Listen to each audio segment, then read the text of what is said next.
টাকা প্রেম নিয়ে মন মালিন্য, মাকে হত্যা করে ডিপ ফ্রিজে রেখে দিল ছেলে। বগুড়া দুপচাচিয়া বাড়ির ডিপ ফ্রিজ থেকে লাশ উদ্ধার করা নারীকে তার ছেলে হত্যা করেছে বলে জানিয়েছে র্যাব।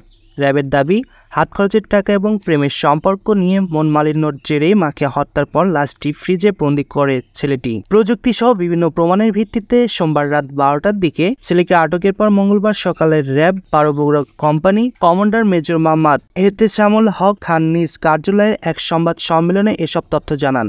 গ্রেপ্তার সদর বিন আজিজুল হক রহমান, 19 বছর বয়স, দুপচাচিয়া দারুস সুন্নাহ কামিল মাদ্রাসার ছাত্র এবং ওই মাদ্রাসার ভাইস প্রিন্সিপাল ও উপজেলা মসজিদের খতিব আজিজুর রহমানের ছোট ছেলে। রোববার দুপুর আজিজুর রহমানের স্ত্রী উম্মে সালমা খাতুনের 50 বছর বয়স বাড়ির থেকে ডিপ ফ্রিজের ভিতরে পাওয়া যায়। উপজেলা সদরের জয়পুরপাড়া এলাকার আজিজিয়ার মঞ্জিল নামে বাড়িটি আলমারি ভাঙা ও জিনিসপত্র এলোমেলো করে রাখা ছিল।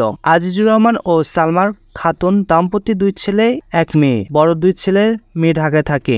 খতিব আজিজুর রহমান স্থানীয়ভাবে সম্মানিত ও প্রভাবশালী ব্যক্তি।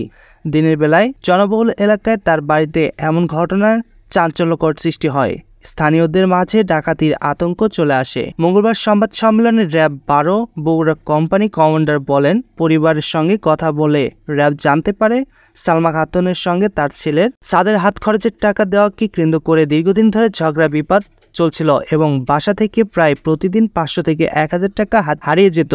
ঘটনার দিন সকালে হাত খরচের টাকা নিয়ে মায়ের সঙ্গে কথা কাটাকাটি ও বাগবিতণ্ডায় হয় সাদের। পরে সে রাগ করে সকালে নাস্তা না খেয়ে মাদ্রাসায় চলে যায়। এসব বিষয় মাথায় রেখে হত্যাকারীর অনুসন্ধান চালানো হয় বলে মেজর এহতেশামুল জানায়। তিনি বলেন, মোবাইল ট্র্যাকিংয়ের হত্যাকাণ্ডের আনুমানিক সময় মা ও ছেলের অবস্থান একই জায়গায় ছিল। এবার সিসি ক্যামেরার ফুটেজে ওই দিন নিহতের ছেলে ছাড়া সন্দেহভাজন কাউকে দেখা যায়নি। পরে সোমবার রাত পার্শ্ববর্তী কালো উপজেলার পাঁচপীর আরবাড়ি এলাকার সদরের দাদাবাড়ি থেকে তাকে আটক করা হয়। এবার জিজ্ঞাসাবাদে নিজের মাকে হত্যার বিষয়টি স্বীকার করে বলে জানায় র্যাব কমান্ডার। তিনি বলেন, একটি প্রেমের সম্পর্ক নিয়ে মায়ের সঙ্গে মন মালিন্য ছিল সাদের। তার সম্ভবত জুয়া খেলা, এজন্য সে টাকা নিয়ে প্রতিদিন বাড়িতে মায়ের সঙ্গে ঝগড়া করত।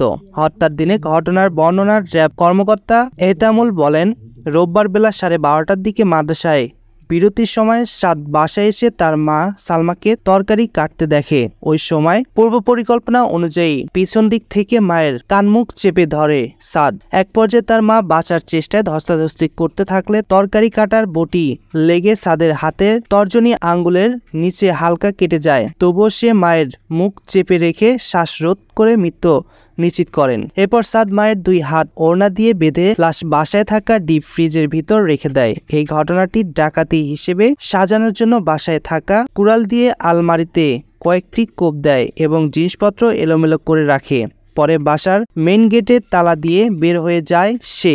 কিছুক্ষণ পর ফিরে এসে মাকে পাওয়া যাচ্ছে না বলে বাবাকে জানায়। এ বিষয়ে মঙ্গলবার বিকেলে 4:30টার দিকে দুপচাচিয়া থানার ওসি ফরিদুল ইসলাম বলেন, উম্মে সালমাকে হত্যার ঘটনায় তার বড় ছেলে নাজমুস সাকিব অজ্ঞাত আসামিদের নামে মামলা করেছিলেন।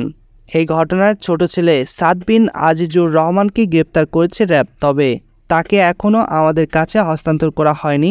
পুলিশের কাছে হস্তান্তর করলেই তাকে আদালতে পাঠানো হবে বলে জানান তিনি।